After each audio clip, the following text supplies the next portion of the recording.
Shalom, selamat siang. Terima kasih atas kesempatan yang diberikan kepada kami kelompok 4. Kami kelompok 4 akan menjelaskan sedikit dari materi kami, yaitu mengenai konsep penyakit kronik pada pasien paliatif.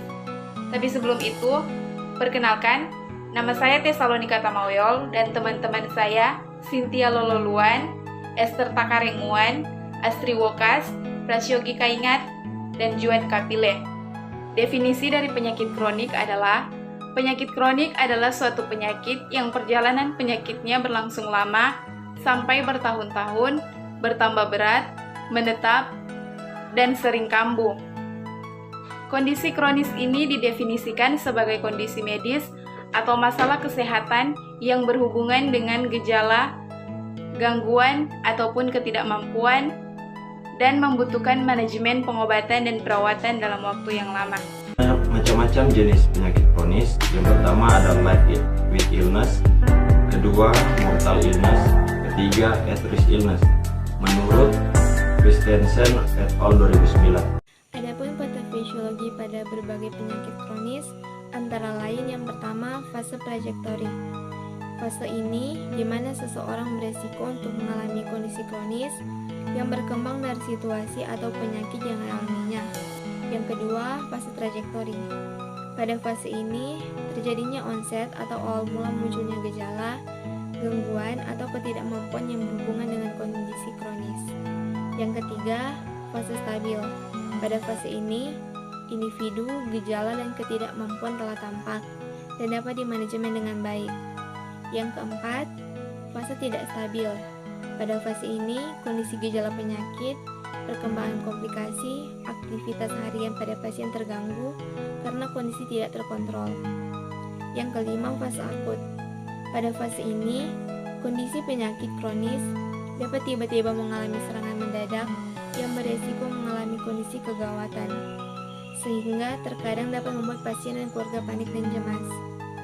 Yang keenam, fase kritis.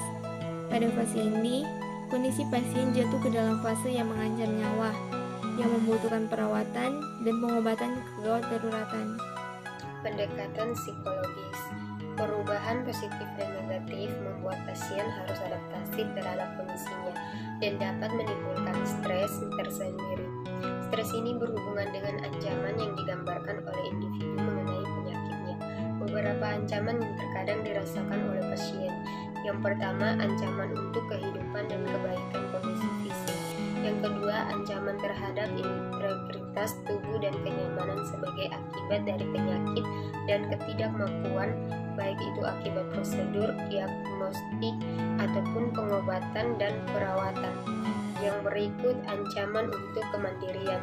Yang berikut ancaman untuk konsep diri dan peran diri. Yang berikut ancaman untuk tujuan hidup dan rencana masa depan. Yang berikut ancaman untuk hubungan dengan keluarga, teman, dan relasi. Yang berikut ancaman terhadap kemampuan yang dimiliki. Yang berikut ancaman untuk ekonomi. Peran perawat pada psikososial. Peran perawat dalam masalah psikososial pada klien dengan penyakit kronis dalam memberikan asuhan keperawatan kepada klien dengan penyakit kronis. Perawat memegang peranan sangat penting, pengenalan, penerimaan, pengertian, dan respon klien. Keluarga.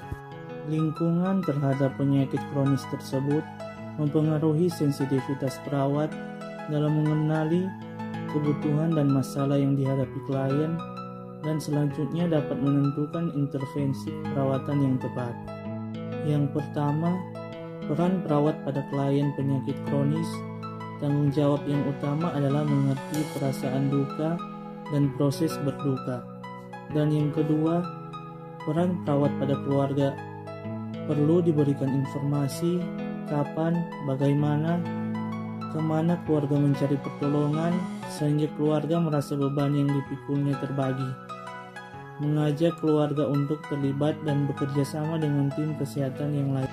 Kesimpulan, penyakit kronis adalah penyakit yang mempunyai karakteristik, yaitu suatu penyakit yang bertahap-tahap, tidak dapat disembuhkan. Ada beberapa jenis penyakit kronis, yaitu livet web illness, mucal illnesses, head works illnesses, dan ada 9 phase yang umumnya dilalui oleh pasien dan keluarga dalam menghadapi kondisi kronik, yaitu pre-Charcot-Marie phase, Charcot-Marie phase, stable phase, unstable phase, acute phase, cirrhosis phase, comeback phase, downward phase, time phase.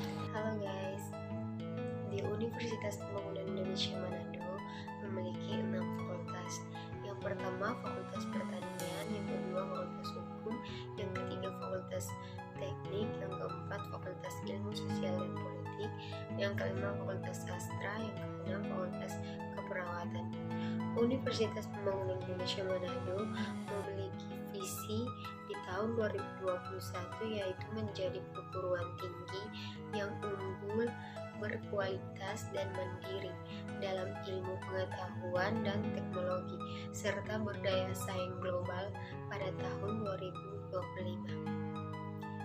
Mari yuk bergabung di Universitas Pembangunan